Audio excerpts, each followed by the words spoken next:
यदि शिखर जी की मिट्टी घर या दुकान की नींव में डाल दी जाए तो कौन सा पाप लगता है? मैंने 2-3 दिन पहले भी कहा था, नहीं डालना चाहिए। पाप नहीं लगता है, क्योंकि वो पावन और पवित्र मिट्टी है। वो तुम्हारे संसार को वृद्धि नहीं होने देगी, क्योंकि वो संसार को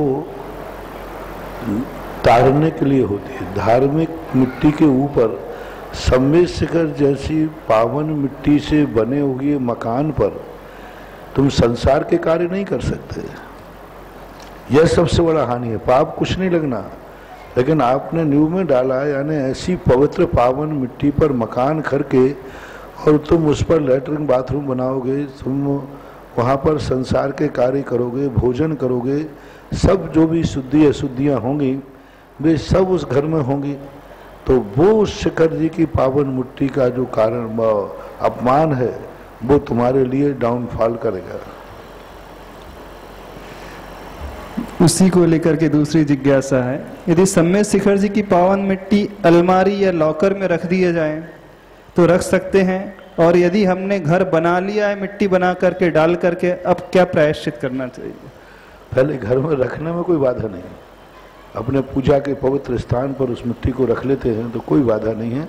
बहुत पावन पवित्र मिट्टी है, लेकिन अब बना लिया है तो उसको एक बार कोई विधान आदि शांति विधान करके और उसके से साक्षात लेकर के और उस मिट्टी को विसर्जित किया जाए प्रतिक्रमण करके, तो फिर उसके दुष्परिणाम खत्म हो सकते हैं।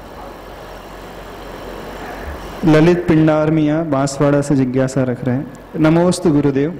आचार्य श्री का ब्रह्मचर्य व्रत, मुनि दीक्षा एवं आचार्य पद राजस्थान में हुआ, लेकिन हमारी जिज्ञासा यह है कि आचार्य श्री के 50वें दीक्षा महोत्सव मनाने का मौका ज्ञानोदय तीर्थ नारेली जैसे क्षेत्र में हम सबको सानिध्य मिलना चाहिए, लेकिन मिल नहीं पा रहा है। क्या हमारा पुण्य कम ही है? अब किसी क्षेत्र विशेष के साथ में और आचार्य श्री की अंतरंग भावना के साथ में अपन को जोड़ना बहुत कठिन है। किसी महान आत्मा की गहराइयां और ऊंचाइयों को छूना एक बौने व्यक्ति के बस की बात नहीं है। इसी प्रकार आचार्य श्री का क्या स्थिति है, क्या नहीं है, वह विचारनीय बात बन सकती है। और रही बात 50वें दीक्षा दिवस समारोह की, तो हर कण कण को, हर तीर्थ क्षेत्र को बनाना चाहिए, और बना रहा है, मना रहा है, ज्ञानोदय भी मनाएगा। महेंद्र जैन इंदौर से जिज्ञासा रख रहे हैं। नमोस्तु महाराज श्री। आज आपने प्रवचन में कहा था कि जीवन भर उत्कृष्ट साधुओं मुनियों को आहार देने के पुण्य से ज्यादा एक शिथिलाचारी मुनि महाराज को आहार देने का महादोष है।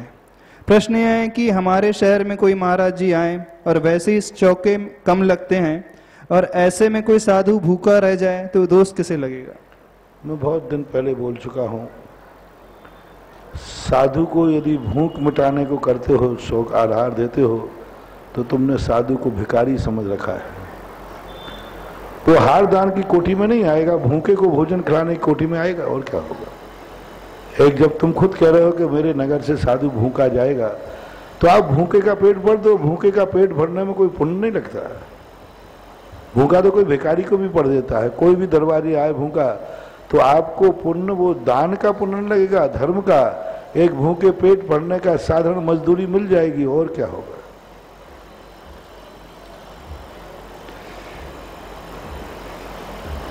माहिम जैन जबलपुर से जिज्ञासा रख रहे हैं। नमोस्तु गुरुवर। सांगानेर से भूगर्भ चैत्यालय के दर्शन करने के लिए मैं आ रहा हूँ और माँ को भी साथ ला रहा हूँ। मैं चाहता हूँ कि मेरी छोटी बहन भी इस भूगर्भ चैत्यालय के दर्शन करे, लेकिन वह मना कर रही है। महाराज जी, मैं ऐसा क्या करूँ कि भूगर्भ चैत्यालय के दर्शन वह भी कर सके? मेरी तीव्र इच्छा है। देखो भाई, उसका पुण्य होगा तो ही संभव है। किसी किसी व्यक्ति का तीव्र पुण्य कर्म का उदय के अभाव के कारण से उसके परिणाम नहीं बनते। उसकी कोई ऐसी दर्शनावरणी कर्म की प्रकृति बनी है जिस कारण से उसके परिणाम नहीं बन पा रहे हैं। उसके लिए क्या कर सकते हैं? बस उसी के मन में ऐसी भावना भर दी जाए कि यह जीवन का एक बहुत बड़ी अलौकिक शक्ति है। इनको देखने मात्र से ही, दर्शन मात्र से ही हमारे निधत्त काचित कर्मों के क्षय हो सकते हैं, क्योंकि ऐसी अलौकिक मूर्तियों को देखने मात्र से ही हमारे बहुत बड़े पापों का क्षय हो जाता है। इसलिए प्रयास कर लीजिए। बाकी यदि उसका कोई तीव्र कर्म का उदय होगा, बिना पाप कर्म के उदय के बिना ऐसा भाव आ ही नहीं सकता। दो प्रकार के जीव होते हैं, एक कहते मुझे दर्शन करना ही नहीं है, और एक व्यक्ति ऐसा है कि जो सब तरफ से दर्शन करना चाहता है लेकिन मजबूर है, हॉस्पिटल में है, मजबूर है कोई ऐसी परिस्थिति में। तो वह व्यक्ति तो ठीक है कि भाई अब क्या करें, मेरे दर्शन के भाव हैं लेकिन मेरा समर्थ वहाँ तक पहुँचने का नहीं है, तो वो दोष नहीं है। लेकिन जो समर्थ है, कर सकता है, लेकिन करने का भाव नहीं आ रहा है, तो उसके तीव्र अशुभ कर्म का ही उदय मानना चाहिए कि उसके लिए ऐसे परिणाम नहीं हो रहे। सुरभि जैन जिज्ञासा रख रही हैं। नमोस्तु गुरुवर। आचार्य श्री विद्यासागर जी महाराज का मध्य प्रदेश से बिहार छत्तीसगढ़ की ओर होते ही मध्य प्रदेश में अशांति का माहौल उत्पन्न हो गया है, जगह जगह कर्फ्यू लगा दिया गया है। क्या आचार्य श्री के पुण्य का ही प्रताप था कि वे जहां भी जाते रहते थे तो शांति और उन्नति बनी रहती थी? क्यों नहीं, आचार्य श्री जो महापुरुष जहाँ साधनारत रहते हैं वहाँ सदा पुण्य की वर्णाएं इतनी तेज हो जाती हैं कि पाप की वर्णाएं नहीं आती हैं। सूर्य जहाँ रहता है वहाँ अंधकार कैसे हो सकता है? तो ये तो इसकी तपस्या का फल होता ही है। साधु संत अपनी उस साधना और तपस्या और पवित्र भावनाओं के माध्यम से पापी जीवों के परिणामों को भी शांत कर देते हैं, निर्मल कर देते हैं। ये शास्त्रों में ऐसी घटनाएं पदे पदे विद्यमान हैं।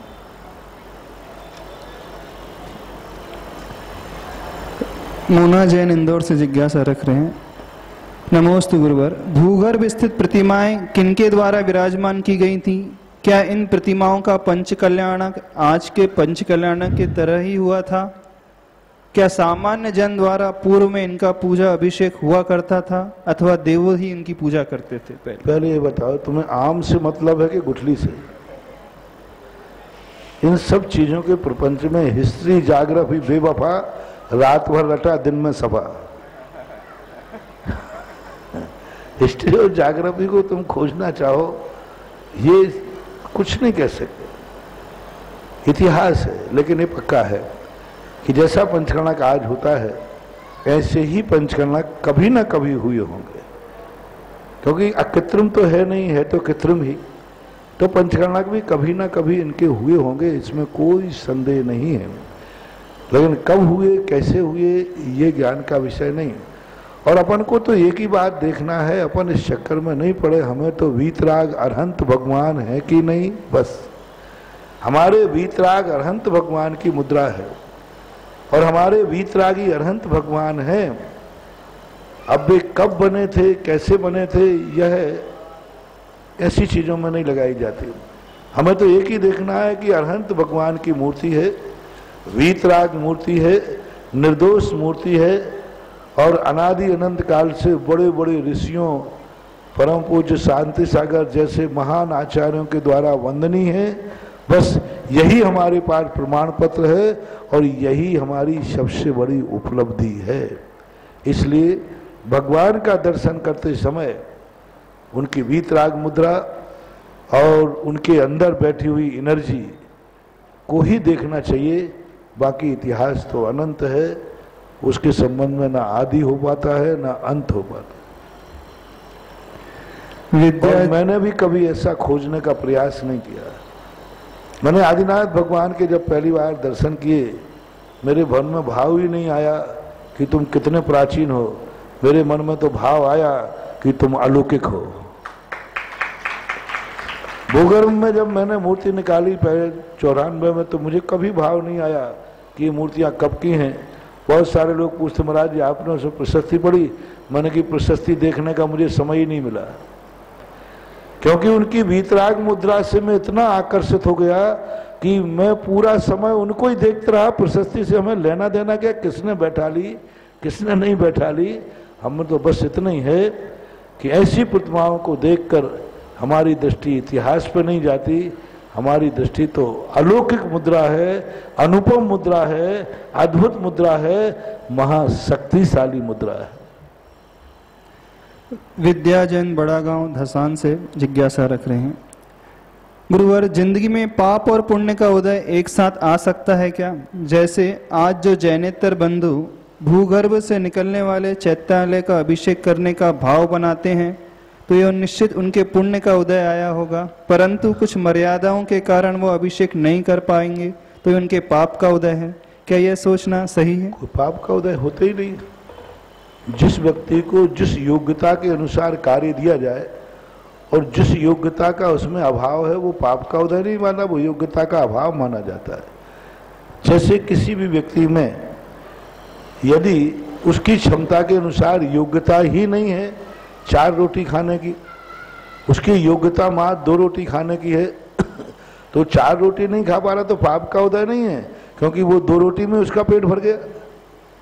नहीं, 4 रोटी खावे तो पुण्य का उदय, 2 खावे तो पाप का उदय, और जो 8 खावे तो और जो 100 खावे तो नहीं। भैया खाने रोटियों की गणना से पुण्य और पाप नहीं लगाया जाता है, उसकी तृप्ति से लगाया जाता है। भोग भूमि के जीव तो आंवले बराबर, बेल बराबर, बहेर बराबर, बहेरे बराबर खाते हैं। देवता तो मात गले से कंठ उड़ जाता में झड़ जाता है। तो ये गणना नहीं है, अपनी अपनी योग्यता है। जो व्यक्ति ऐसा भाव कर रहा है और उसे करने का अधिकार नहीं है तो वो इतना पुण्य कमाएगा जितना करने वाले को पुण्य लगेगा। उसको अधिकार नहीं है और फिर भी वो कर देवे तो उसको पाप ज्यादा लगेगा, पुण्य तो खत्म हो जाएगा। मैंने एक दिन कहा था, किसी व्यक्ति को यदि क्राइटेरिया उसका नहीं है, अधिकार नहीं है उसको उस कार्य करने का, यदि उस कार्य को कर लेता है कैसे भी कैन प्रकार, चोरी से, चपाटी से, झगड़े टंटे से, तो उसको पाप ही लगेगा शुभ कार्य करने पर। और एक व्यक्ति ने किया कि नहीं मेरे अधिकार नहीं है तो मैं नहीं करूंगा, तो उसको नहीं करने पर भी करने वाले की अपेक्षा अनंत गुणा पुण्य लगेगा। जैसे मैंने कहा कि स्त्री को अभिषेक करने का अधिकार नहीं है प्राचीन परंपरा में उत्तर भारत के अंदर, तो इसको नहीं करने में बहुत पुण्य लगेगा और करने में इसको पुण्य नहीं लगेगा, क्योंकि इन्होंने अपने वहां का जो अधिकार था, नियम था, वहां की जो परंपराएं थी, उस परंपरा को तोड़ने का पाप लगेगा। इसलिए आपका जो अधिकार क्षेत्र है उस अधिकार क्षेत्र में कार्य करने पर पाप का उदय नहीं मानना, आपको उसी कार्य में अनुमोदना से भी उतना ही पुण्य होगा जितना कृत, लेकिन जैनी को नहीं। नहीं तो महाराज फिर ठीक है, मैं भी अब 5,000 भी बच जाएंगे, लाख भी बच जाएंगे, अपन भी हाथ जोड़ लेंगे। नहीं, गलत मत बोलना। किसको? जिसको करने का अधिकार न दिया जाए वो दूसरों से करवावे, और जो करवा नहीं सके वो हाथ जोड़ करके अनुमोदना करे। जिसको करने का अधिकार है यदि वो नहीं करेगा तो वो तो बदमाश में आएगा, बेईमानी में आएगा, वो तो मिथ्या दृष्टि में आएगा। क्योंकि कुंद कुंद भगवान ने स्पष्ट लिखा, जम सकई तम की रही। जिसको करने का अधिकार है, जो कर सकता है, कोई बाधा नहीं, यदि वो नहीं करता है तो उस शक्ति को छुपा रहा है। सम्यक दृष्टि कभी अपनी शक्ति को छुपाता नहीं है। इसलिए उस अजैन को तो कोई दोष नहीं आएगा, वो तो पुण्य कमा लेगा हाथ जोड़ करके, लेकिन उसकी नकल यदि जैनी ने की तो जैनी का भंटा जा रहा है। शरद जैन खांदू कॉलोनी बांसवाड़ा से जिज्ञासा रख रहे हैं, नमोस्तु गुरुवर। एक व्यक्ति जीवन भर समाज की तन मन व धन से सेवा करता है, फिर भी उस पर ईर्ष्यालु व जलन रखने वाले समाज के द्वारा गबन का आरोप लगाया जाता है जो एकदम झूठे हैं। प्रभु आपका भक्त इसे कैसे सहन करें, ऊर्जा प्रदान करें? देखो, पहली बात है, जो आरोप लगा रहा है उसने कभी ना कभी गमन जरूर किया है, उसे मालूम है। और जो आरोप लगा रहा है उसको कहीं ना कहीं से वो कुछ चाहता है, थोड़ा सा टुकड़ा वो भी चाहता है, तो उसको टुकड़ा नहीं मिला इसलिए वो गड़बड़ कर रहा है। बाकी कोई कमेटियों में घमंड नहीं होता। और दुनिया की चिंता मत करो। अपने हृदय पे, छाती पे हाथ रख के तुम कितना भी प्रयास करना, भगवान के केवल ज्ञान से तो नहीं बच पाओगे। और मैंने तो ये देखा है कि जिसने भगवान को, गुरु को धोखा दिया, एक दिन वो धूल में मिल गया। आप चिंता मत करो। मंदिर का धन दौलत जो अपने जीवन में घुटाला करता, गमन करता है, दानियों से मेरा कहना है आप अपना पवित्र भाव से दान दीजिए। आप बिल्कुल चिंता मत करें। मैंने कहा था ना कि आपने सुपात्र मान करके दान दिया और वो कुपात्र निकला, तो आपने देते समय माना क्या था? सुपात्र। तो आपको पुण्य कौन सा लगेगा? वो ब्रह्मचारी का उदाहरण दिया था ना, आपको मालूम ही नहीं था कि ये ब्रह्मचारी है, तुमने समझा महाराज ही बैठे हैं। तो इसी प्रकार से आप अपने जीवन में, मैंने देखा दान देने वाले कभी इस विकल्प नहीं। आप तो देख लो ठीक ठाक है, सब बढ़िया है, हमें पूरा मिल रहा है। यदि कमेटी उसका उपयोग, दुरुपयोग करती है, कमेटी उसका गमन करती है, तो नियम से ध्यान रखना उन कमेटी के लिए वह दान का पैसा है, धर्म का पैसा है, श्रद्धा का पैसा है, देव साध गुरु के समर्पित का पैसा है। वो कच्चे पारे के समान फूट फूट के निकलेगा। मैंने 50 लोग भारत में देखे हैं जिन्होंने थोड़ा सा भी दान के पैसे का दुरुपयोग किया या अपने जीवन में उपयोग कर लिया, उनके वंश के वंश मिट गए। यहां तू बोलती थी, नगर सेठ कहलाते थे, सारे मंदिरों का हिसाब किताब वो रखते थे, लेकिन उस हिसाब किताब में गड़बड़ करने से आज उनके पास खाने को नहीं है, खाने के लाले पड़ रहे हैं। ऐसे बर्बाद हो गए कि पीढ़ी दर पीढ़ी मिट गई। ऐसे लोगों को मैंने देखा। दान का पैसा, मैं सदा कहता हूं, भीख मांग के पेट कर भर लेना, लेकिन कभी मंदिरों का पैसा अपने उपयोग में नहीं लेना। और जिन्होंने लिया है वे सब बर्बाद हो गए, सब मिट गए। यहाँ तक कि ये तो देने वाला, क्योंकि देने वाला कितनी श्रद्धा भक्ति से देता है, और उसका यदि हम दुरुपयोग कर लें और यदि उसको गड़बड़ कर दें तो नियम से विनाश है। आप चिंता मत करो। ये दिगंबरों का पैसा है, नंगे का खाएगा तो मुनि नहीं हो जाएगा, नागड़ा हो जाएगा। ध्यान रखना, कोई नहीं पचा सकता, कोई नहीं पचा सकता। मंदिरों के 1 रुपया खाने वालों को मैंने दर दर की ठोकरें खाते देखे, और उनकी ऐसी बदकिस्मत हो जाती है कि पीढ़ी दर पीढ़ी तक के लिए उनको सिद्धि नहीं होती, पीढ़ी दर पीढ़ियां बर्बाद हो जाती है। जो ऐसे बहुत सारे लोगों के पूर्वज मंदिर बोल गए, पूर्वजों के बोलकर जमीन बोल गए, और उनके बच्चों के परिणाम बदल जाते हैं, बच्चों के परिणाम बदल जाते हैं, पर वो जमीन पे कब्जा कर लेते अपने, उनके भी लाले। एक वंश को मैंने देखा 500 बीघा जमीन मंदिर को दान दी चांदखेड़ी के अंदर। वो मरने के बाद एक एग्रीमेंट लिख के गए कि जो जमीन मैं मंदिर को दे रहा हूं, इस जमीन को लिए मेरे परिवार के लोग कभी नियत खराब करेंगे तो मेरी आत्मा को दुख पहुंचाएंगे और कभी सुखी नहीं रहेंगे। वो वसीयत मैंने पढ़ी है, और उनके बच्चों के नियत बिगड़ गई और उस बच्चे जमीन को अपने कब्जे में लेकर बेच दी, खा ली। उनकी दशा ऐसी हो गई दूसरी पीढ़ी में कि उनके पास खाने को पैसा नहीं था, कोई नमक भी देने के लिए तैयार नहीं था। ये दुर्दशा हो गई, मैंने अपनी आंखों से देखा। और जब मैंने उनसे पूछा क्या तुमने ऐसा किया, बोले महाराज सब कुछ किया, खूब खाया पिया। मैंने उनसे कहा कि इसको छोड़ दो।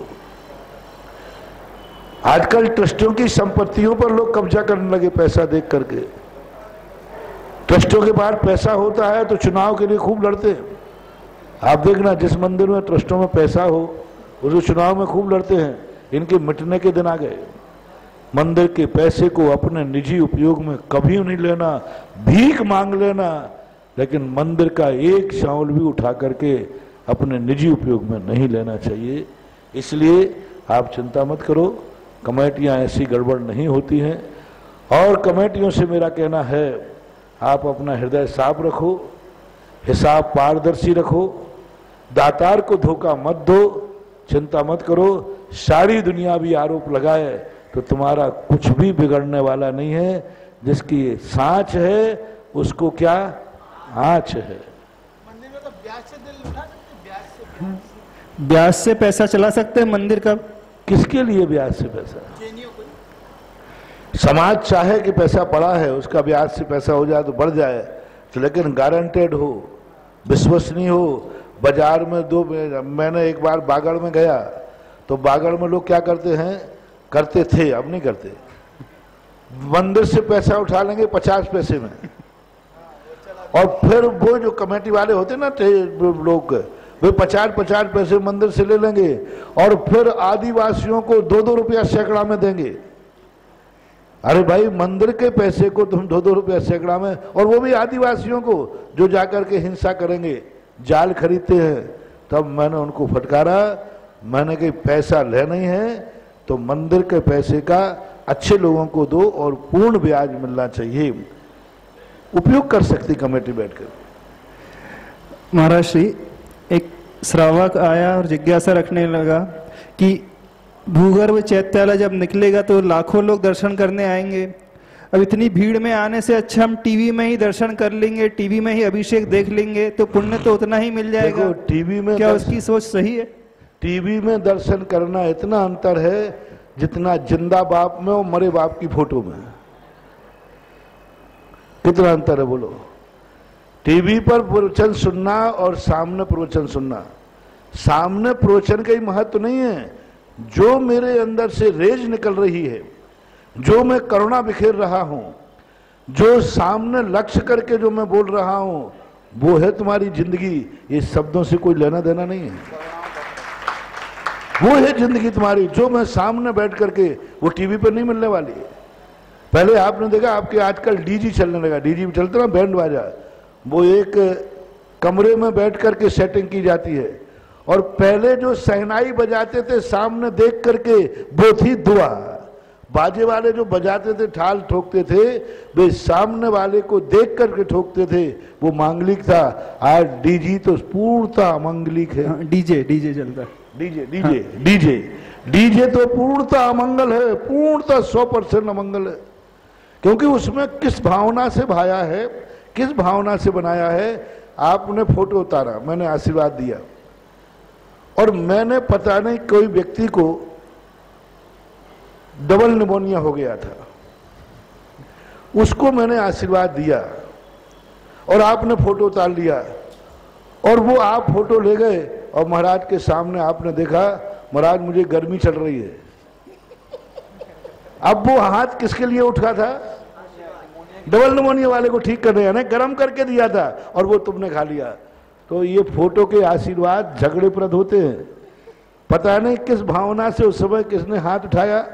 इसलिए टीवी पर देखना, टीवी पर देखने से भगवान के अभिषेक का तुम्हारा नियम पूरा नहीं हो जाएगा। नहीं तो आज तो बहुत बढ़िया है, मंदिर जाना बंद करो, एक बार जाओ, वीडियो बना लाओ और मोबाइल में रख लो, सुबह उठो भगवान का अभिषेक हो रहा है, ये ले लो मैं, और स्वयं की बना लो ना। और हम लोगों की मजा है, एक दिन प्रतिक्रमण करके टेप कर लो ना, खत्म बात हो गई। प्रतिदिन भगवान का अभिषेक करने का मोबाइल बना करके देखना, प्रतिदिन का नियम पूरा नहीं होगा। गंदोदक कहाँ से निकले मोबाइल में? गंदोदक कहाँ से निकलेगा? दूसरा आहार देने की एक फोटो बना लो, बस जब देना है फोटो चालू कर लो। कोई पुण्यबंध नहीं होने वाला। एक दिन का ही पुण्यबंध होगा। जो आप मोबाइल आदि में कर रहे हैं, ये सामान्य स्वरूप की क्रिया हो सकती है, लेकिन मार्ग नहीं हो सकता। टीवी पर वही व्यक्ति देखे जो यहां आने में असमर्थ हो, फोटो में वही संतुष्ट करे जिसका बाप मर गया हो। बाप जिंदा है, उसके तो पैर छुओ नहीं और फोटो को अगरबत्ती लगाओ, ओम जय बाप देवा। अरे बाप मरा है कि जिंदा है? बाप तो जिंदा है, वो मरा है तो बाप को पार तो नहीं जाऊंगा मैं। इसी प्रकार ये जब वीडियो, ऑडियो, ये कैमरे, ये सब मजबूरी के लिए हैं। सांगानेर में रहने वाला व्यक्ति यदि जिज्ञासा समाधान, जयपुर में रहने वाला व्यक्ति जिज्ञासा समाधान घर बैठे देख रहा है तो बहुत बड़ा नुकसान कर रहा है, क्योंकि वो साधु की जो रेज है, जो एनर्जी है, उससे वो वंचित रह रहा है। अब जहां हम नहीं पहुंच सकते हैं, वो भी नहीं आ सकता है, ऐसी मजबूरी के लिए ये वीडियो होना चाहिए, ये सारे चैनल होना चाहिए। महाशक्ति है, पूरी शक्ति लगाओ। आप भीड़ से मत डरो, भीड़ भी एक प्रभावना का अंग है, भीड़ भी एक तुम्हारे भगवान के, एक व्यक्ति ने भगवान का अभिषेक किया और लाखों लोगों ने एक साथ देखा। देखो मैं कैसा हूं, एक व्यक्ति ने अकेले में भगवान का अभिषेक किया, उसमें कितनी भावना थी एक व्यक्ति की, और तुम अभिषेक को खड़े हुए और लाखों लोग बैठे हैं, और जैसे तुमने धारा दी लाखों लोगों ने तालियां बजा दी, तो वो गंदोगर लाख गुना ज्यादा हुआ। पहले लोग भीड़ को आपने देखा कि भीड़ को देखकर बोली बढ़ती है, भीड़ कम हो तो बोली कम जाए, और भीड़ बढ़ जाए तो मैं सोचता था कि ये मान कसाई के लिए लोग करते भीड़ को। बाद में पता चला कि नहीं, बहुत बड़ा लॉजिक है इसमें। जितनी ज्यादा भीड़ होगी वो अभिषेक और गंधोदक उतना गुना भावना से भरा हुआ होगा, इसलिए लोग भीड़ को देखकर बोली लेते हैं। ये बहुत विवेकमान ज्ञानी व्यक्ति है, क्योंकि उतने लोग बैठे हैं, एक साथ बैठे और सबकी भावना उसी पर टिकी हुई है, वो गंधोदक उतना ही। इसलिए जितनी ज्यादा भीड़ हो भैया, उतना ही ज्यादा तुम अभिषेक करने का भाव करना, और भीड़ में दर्शन करने का मजा एक अलग ही होता है। बहुत सारे लोग हैं जब हम भीड़ में जाते तभी घुस के पैर पड़ते, मैंने कहा भैया कमरे में तुम रोज को आते, बोले महाराज यहाँ का मजा बहुत अलग है, इसलिए भीड़ को मत आओ और घबराओ मत, बहुत अच्छी व्यवस्थाएं हैं। तुम देख के दंग रह जाओगे कि सांगानेर की समाज छोटी समाज है, लेकिन भावनाएं बहुत बड़ी हैं। तुम्हें ऐसे लगेगा जैसे किसी बारात में आकर के भगवान का दर्शन कर रहे हैं। जिस ढंग की पूरा शासन प्रशासन अपनी पूरी सेवाएं दे रहा है, मुख्यमंत्री खुद इस कार्य में इन्वॉल्व हो चुके हैं, और समाज ने इतनी बढ़िया व्यवस्था की है। व्यवस्था के अनुसार तो 94 और 99 की अपेक्षा से 100 गुनी ज्यादा व्यवस्थाएं इस समय है। हजारों कमरे उनके समाज कमेटी के पास आ चुके, हजारों 2,500-3 हजार कमरे कमेटी के पास आ चुके हैं, और बढ़िया सुविधाप्रद एसी प्रद। इसलिए आप घबराओ मत, आप तो आओ, शांति से सबको दर्शन होंगे, और भीड़ का रेलम ठेला एक मजा उसका भी लो। क्या बात। हाँ दिनेश जी। जिज्ञासा समाधान प्रथम प्रश्न के लिए मैं पंडित श्री अरुण जी शास्त्री, प्राचार्य श्रमण संस्कृति संस्थान जयपुर से बड़े आदर के साथ उन्हें आमंत्रित कर रहा हूं।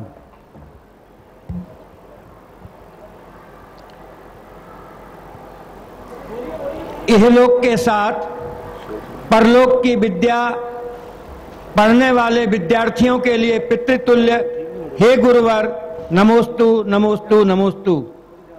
पूज्य गुरुवर श्री श्रमण संस्कृति संस्थान की स्थापना करके आपने श्रमण संस्कृति पर, जैन समाज पर और विद्यार्थियों पर बहुत बड़ा उपकार किया है, और यह उपकार आगामी काल का इतिहास कभी भूल नहीं सकेगा।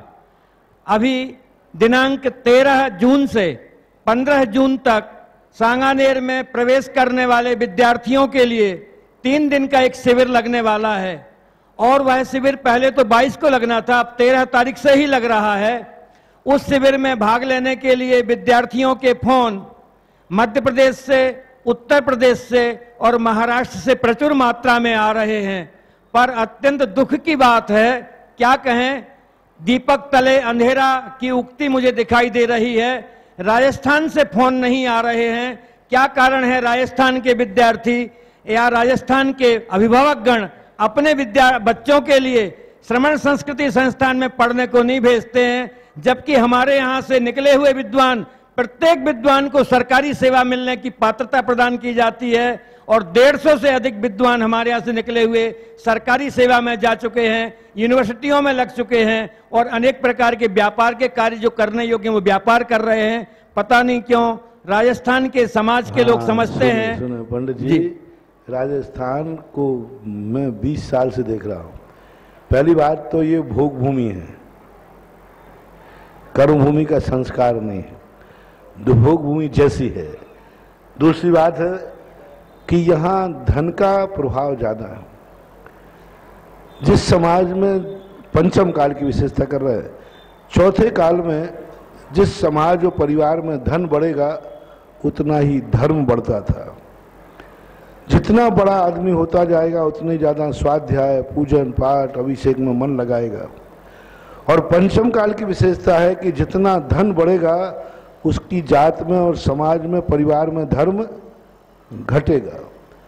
ये दोनों विपरीत हैं और दोनों आज पंचम काल में देखना है। तो राजस्थान का सबसे बड़ा दोष ये है कि यहाँ धनवान ज्यादा है, धन ज्यादा है। यदि इनके बच्चे यदि तुम्हें चाहिए है तो मुझे एक करना पड़ेगा, इनको थोड़ा धन कम कराना पड़ेगा। और जितना जितना इनका धन कम होता जाएगा ये धर्म के ठिकाने पे आ जाएंगे। और इनको ये लगने लगा है कि इनकी भूख बहुत बड़ी है। ये चाहते हैं कि वे संस्थान में पढ़ करके जितना कमाएंगे वो तो इनके कमाई मानते ही नहीं है मारवाड़ी। ये चाहता है कि मैं पढ़ लिख करके या करके इतना धन कमाऊं, इतना धन कमाऊं कि उसके हाथ भी कम पड़ जाए, वो कह नहीं सके, असीम। और धर्म ये सिखाता है कि उतना ही कमाओ जिससे जिंदगी चल जाए। इस कारण से इन लोगों के परिणाम नहीं बनते हैं। हालांकि इन लोगों का ये भ्रम है, यदि धर्म की क्लास पढ़ने से व्यक्ति ज्ञान से वंचित नहीं रहेगा, कमाई से वंचित नहीं रहेगा, लेकिन अपने माँ बाप से। भारत में सबसे ज्यादा माँ बाप बेटों को जन्म दे करके भी बेटी की गोदी में नहीं मरते, बेटे का हाथ से पानी नहीं पीते। उसका नाम है राजस्थान।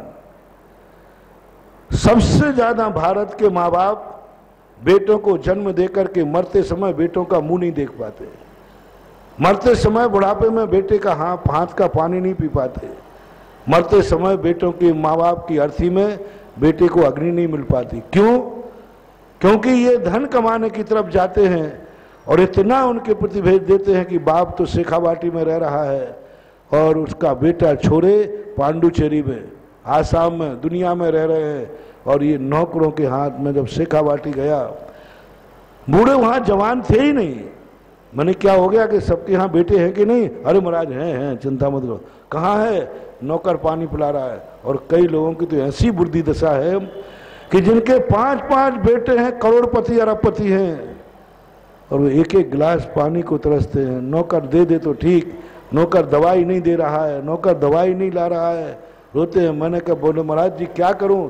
मैंने कहा ये पाप तुम्हारा है। यदि इन बच्चों को पाठशाला भेजते और श्रमण संस्कृत संस्थान जैसे स्थान देते, आज बेटा तुम्हारी गोद में होता और तुम्हारे साथ रह रहा था। काय के लिए बेटा? वो धन किस काम का जो स्वयं के काम नहीं आए? वो बेटा किस काम का जो बाप के बुढ़ापे में काम नहीं आए? व्यर्थ में तुमने एक संसार बढ़ाया है, व्यर्थ में तुमने एक पाप बढ़ाया है। जो बेटा तुम्हारे काम नहीं आ पा रहा है, ऐसा पढ़ा लिखा के क्या करोगे? भारतीय संस्कृति में और जैन संस्कृति में एक ही बात कही गई, बेटा कभी बाप को छोड़ के न जाए कितना भी धन मिले, और पिता कभी बेटे को अपने से अलग न करे चाहे भली सोने की लंका मिले। जैसे बेटे का जन्म मां की गोदी में, पिता की गोदी में शोभा पाता है, ऐसे ही गृहस्थ का मरण बेटा और बहू की गोदी में सिर रख के होता है, वो शोभा को पाता है। समाधि लेना अलग चीज है, लेकिन जैसे बेटा माँ बाप की गोदी में पलता है तो बहुत अच्छा है, ऐसे ही माँ बाप अपने बेटे बहू की गोदी में मरे, बेटे बहू की गोदी में उनका सिर हो और बेटा उसके सिर को दबा रहा हो, और बहू उसके लिए सेवा करने में जो भी भोजन पानी है वो दे रही हो, और उस समय प्राण निकल जाते हैं तो बताते हैं कि यह व्यक्ति ऐसे घरों में जाकर जन्म लेता है कि 3-3 पीढ़ियां, 4-4 पीढ़ियां एक साथ जिंदा रहती हैं। क्योंकि उसकी स्थिति, आज तो क्या हो रहा है, बेटा तो मां की गोदी में जन्म ले रहा है, लेकिन माँ बाप बेटा की गोदी में मरण प्राप्त नहीं कर पा रहे, पानी को तरस रहे, एक गिलास पानी को तरस रहे।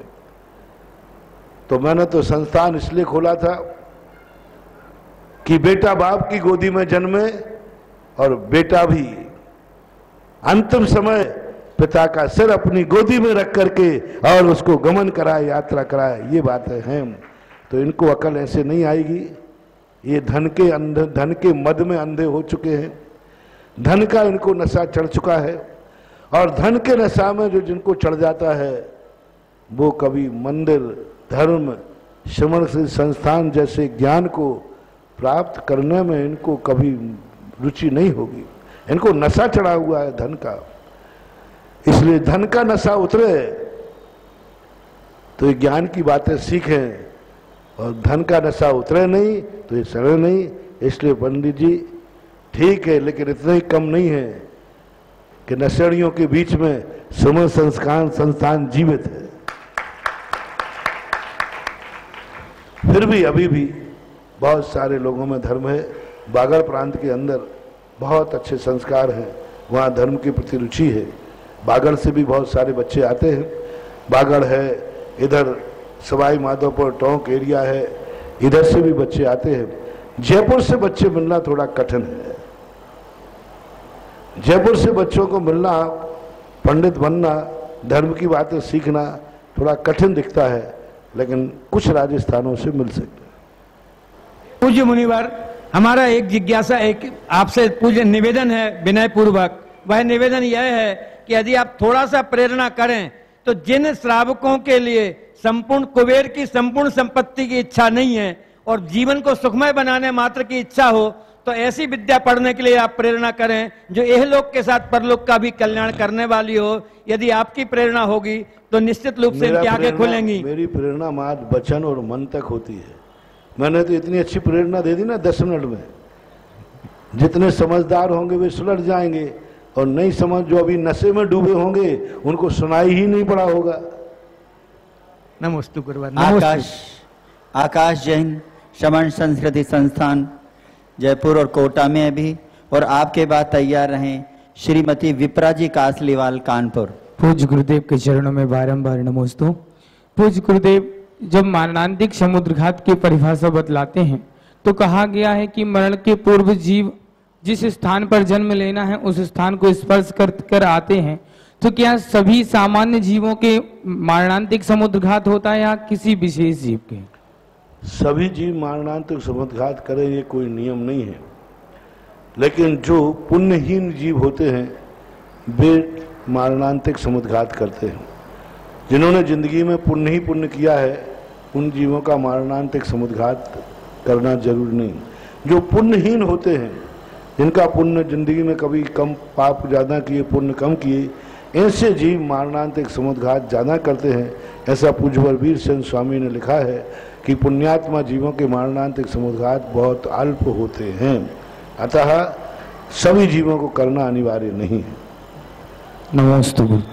श्रीमती विप्रा जी कासलीवाल कानपुर, और आपके बाद तैयार रहें दिगंबर अखिल भारतीय दिगंबर जैन महिला महासमिति राष्ट्रीय अध्यक्ष श्रीमती शीला जी डोडिया।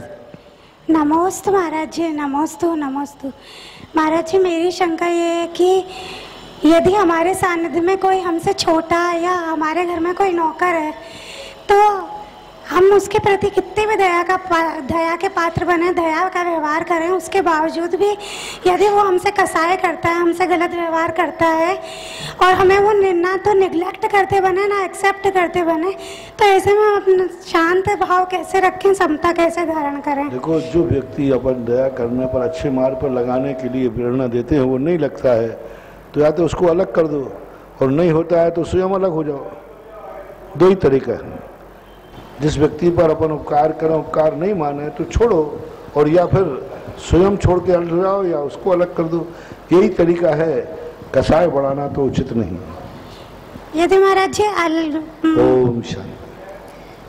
श्रीमती शीला जी डोडिया अखिल भारतीय दिगंबर जैन महिला महासमिति महाराज जी के अनन्य भक्त। और आपके बाद तैयार रहें अंजू जी पाटोदी कोटा। नमोस्तु गुरुवर, नमोस्तु गुरुवर। 28 जून से 30 जून तक संत शिरोमणि आचार्य श्री विद्यासागर जी महाराज का स्वर्णिम दीक्षा महोत्सव हम मनाने जा रहे हैं, लेकिन हम पूरे देश की महिलाएं ऐसा कौन सा कार्य करें कि पूरे देश में एक साथ प्रभावना हो। जैसे अभी हमने शांति विधान 7 तारीख को पूरे देश की महिलाओं ने अपने अपने स्थान पे किया, तो हमें ऐसा मार्गदर्शन दें कि हम कोई ऐसा कार्य करें कि पूरे देश की महिलाएं एक साथ कर सके। संबंध में बहुत बार दे चुका हूं और यही है सब महिलाओं के लिए कि मूल तो 28 तारीख है, 2930 से हमें कोई मतलब नहीं है। ऐसे तो साल भर की तिथियां हैं, साल भर बनाइए। मैं तो जो आचार्य श्री को आप एनर्जी देना चाहते हैं, आचार्य श्री को आप श्रद्धा भेजना चाहते हैं, आचार्य श्री के जीवन को मांगलिक करना चाहते हैं, वो दिन है 28 तारीख आषाढ़ सुदी पंचमी। तिथि के अनुसार चलना चाहिए। उस तिथि को जितने जोर शोर से मनाओ, मैंने कहा ना कि ये शांति विधान करो, सुबह उठ करके अपने घर में दीप जलाओ, दीप मालिका बनाओ, अपने घर में आगे आगे जाकर के रंगोली फेरो। सारी महिलाएं सुबह प्रभात फेरी निकालो, पुरुषों की अलग निकले, महिलाओं की अलग निकले। प्रातःकाल उठ करके सारी जहां जहां तुम्हारे महिला मंडल हैं उनको ये निर्देशित किया जाए। मार्च 28 तारीख की बात कर रहा हूँ, 29-30 से हमें कोई मतलब नहीं। मैंने तो अभी कल कई की कहा कि मैं तो एक ही दिन का कार्यक्रम करूंगा और जोरदार करूंगा और आचार्य श्री को एनर्जी दूंगा और आचार्य श्री से रिटर्न में आशीर्वाद लूंगा। और वो 28 तारीख जो तुम्हें फलेगी, आषाढ़ सुदी पंचमी, आप जहां भी होंगे उनको जब नमोस्तु करेंगे आपको वहां आशीर्वाद आएगा। वो वेला आषाढ़ सुदी पंचमी की है। इसलिए 28 तारीख की जो सबसे बड़ी पावन बेला, महत्वपूर्ण बेला है, उसका सबसे ज्यादा प्रचार करें, गुमराह ना करें। कई लोग सोच रहे हैं कि आचार्य की दीक्षा 30 तारीख को है, कोई 29 को रहे। आप सबसे पहले 28 आप अपने महिला मंडल से कहिए, और कार्यक्रम करते रहें, साल भर करें, लेकिन 28 तारीख को सुबह उठ करके सबको प्रभात फेरी निकालना है। अपने गाजे बाजे के साथ निकालें, नहीं हो तो एक माइक लेकर ठेला पर रख के निकालें। आपकी कॉलोनी है तो आप अपने कॉलोनी में निकालें, आपका गांव है तो अपने गांव में निकालें, और आपका मोहल्ला है, छोटा सा मोहल्ला है, उसी मोहल्ले में निकाल करके और मंदिर में आकर के फिर उस दिन भगवान का अभिषेक पूजन। अपने घर के सामने सुबह उठ करके रंगोली पूरे, रंगोली चूने चाहे रंग से भी हो सकती है, पेंट से भी हो सकती है। और उस दिन अपने घर में दिवाली मनाएं। हर महिला को अपने घर में लाइटिंग, अपने घर में और भी मांगलिक बंधनवारे, अपने घर के अंदर द्वारे पर कोई मांगलिक कलश की स्थापना करें और बिल्कुल दिवाली का माहौल बनाएं। दिवाली पर 32 दीपक जलते हैं, यहाँ 50 दीपक जलाना है आचार्य महाराज के सारे दीक्षा दिवस पर। और दीक्षा दिवस मना करके महिलाएं उनके ऊपर प्रतियोगिता करें, भाषण प्रतियोगिता, भजन प्रतियोगिता, आचार्य से गुणानुवाद के ऊपर प्रतियोगिता, निबंध प्रतियोगिता, इस प्रकार की प्रतियोगिताएं करें। भजन आचार्य के ऊपर जो अच्छे से अच्छे भजन बोले उनको प्रतियोगिता कीजिए। ऐसे बहुत छोटे छोटे कार्य हैं जो आपको अपने अपने जहाँ जहाँ तुम्हारे महिला मंडल हों उनको सबको अपने फोन आदि के द्वारा भेजें, एक कार्यक्रम की लिस्ट भेजें कि ये कार्यक्रम तो आपको करना अनिवार्य ही है।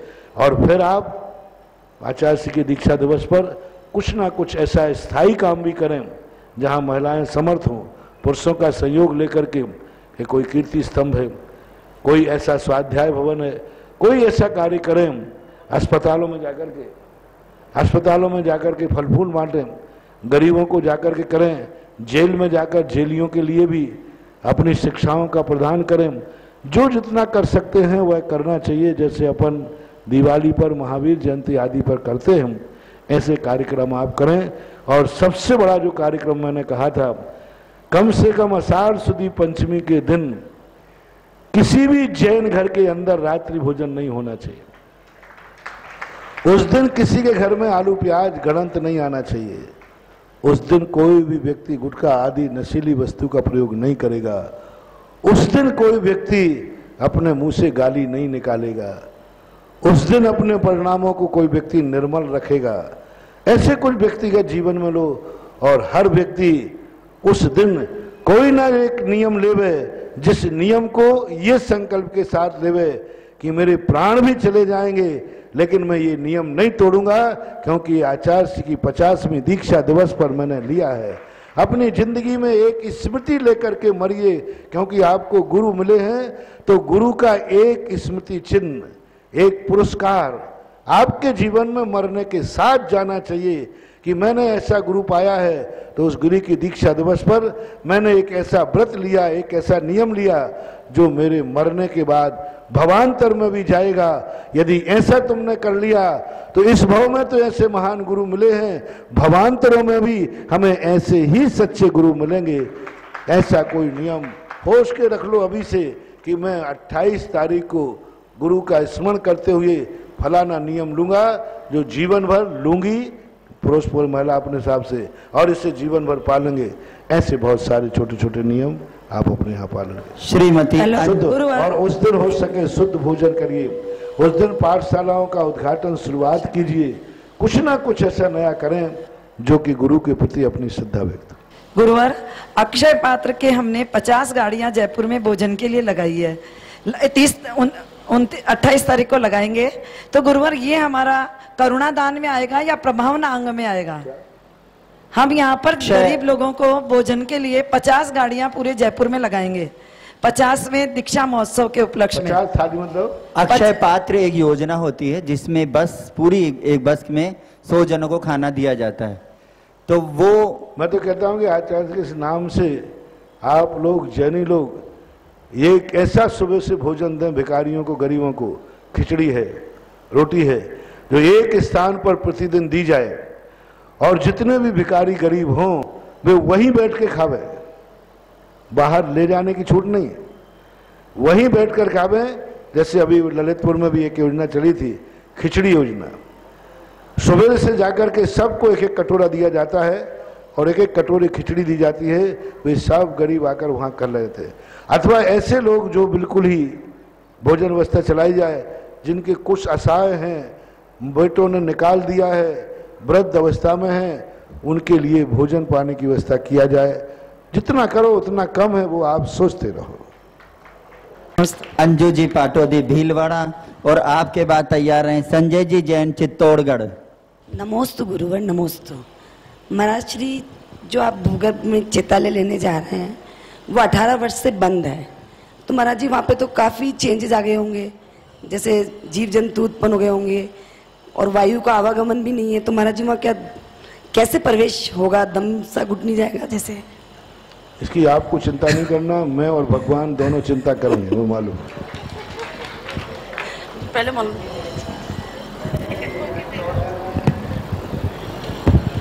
हेलो जी जैन पंचाला।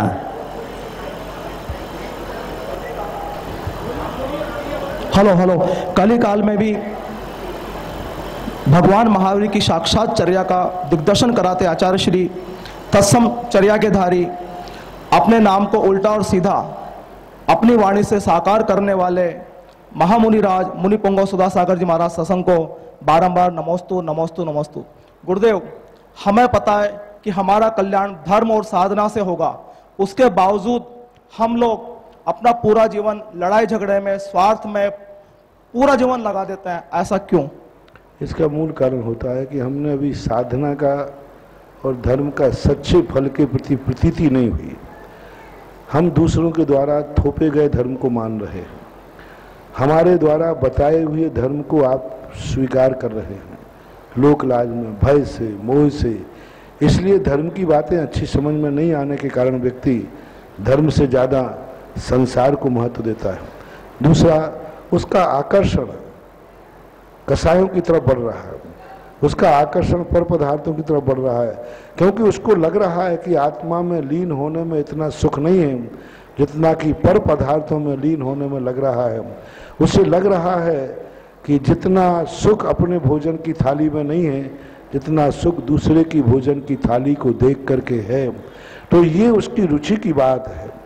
जिस दिन उसको प्रतीति हो जाएगी कि जो सुख मेरे पास है वो दुनिया में कहीं नहीं है, ऐसी अपनी आत्मा की पर्याय बन जाए। जो अभी धर्म हो रहा है सुनी सुनाई बातें हैं, शास्त्रों में पढ़ी पढ़ाई बातें हैं, ये कहा कहीं का मेला है, आत्मा की पर्याय नहीं बन रही।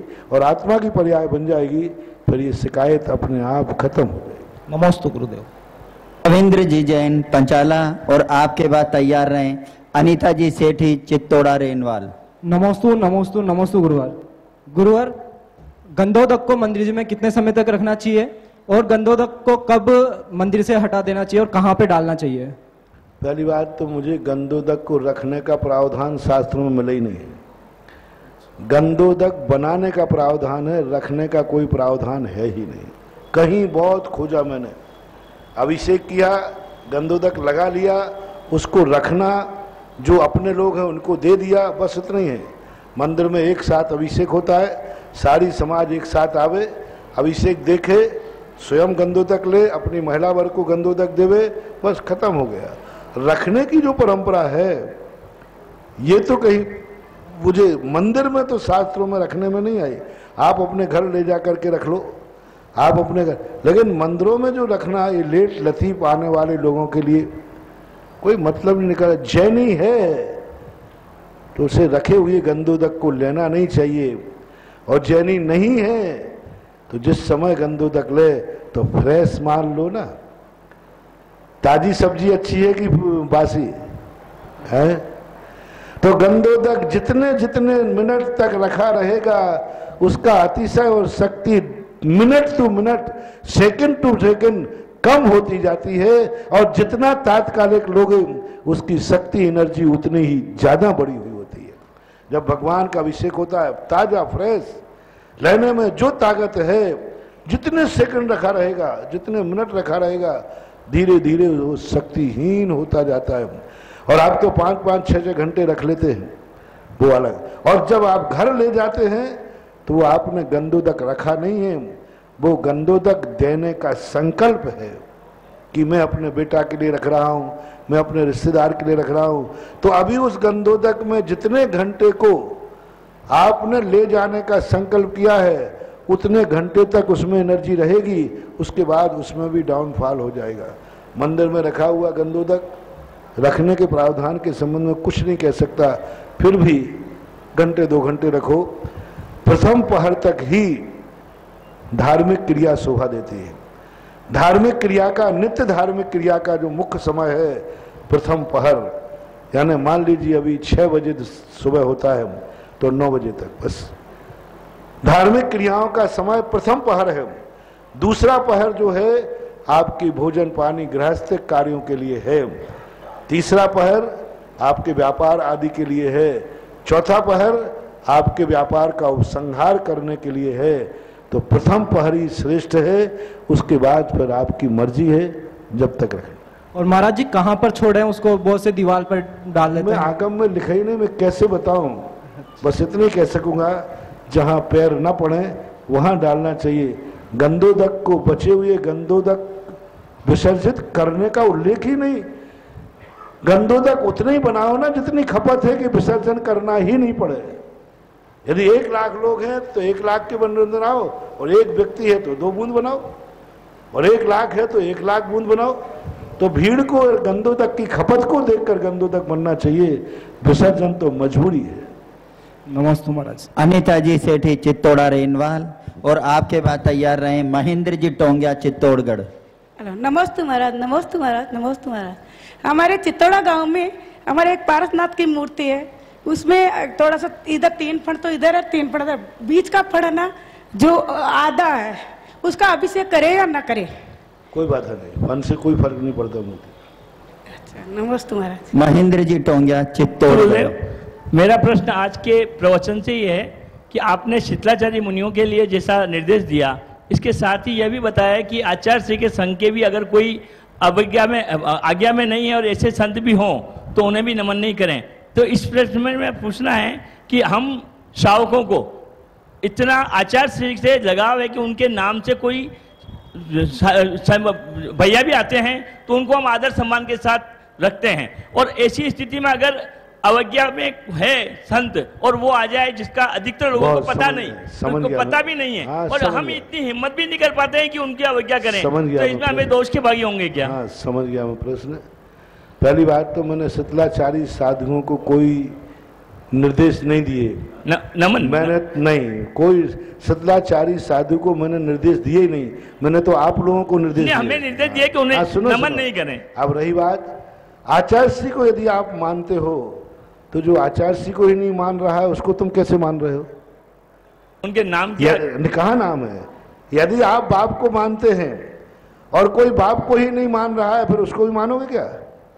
जब आचार्य श्री को आप मानते हो और जो आचार्य श्री को ही नहीं मान रहा है, उनकी आज्ञा ही नहीं मान रहा है, आचार्य श्री को दुख दे रहा है, आचार्य श्री के नाम को डुबो रहा है, आचार्य श्री उससे दुखी हैं और उसको तुम प्रोत्साहन दे रहे हो, तो क्या आचार्य श्री के दुश्मनी नहीं बना रहे हो तुम?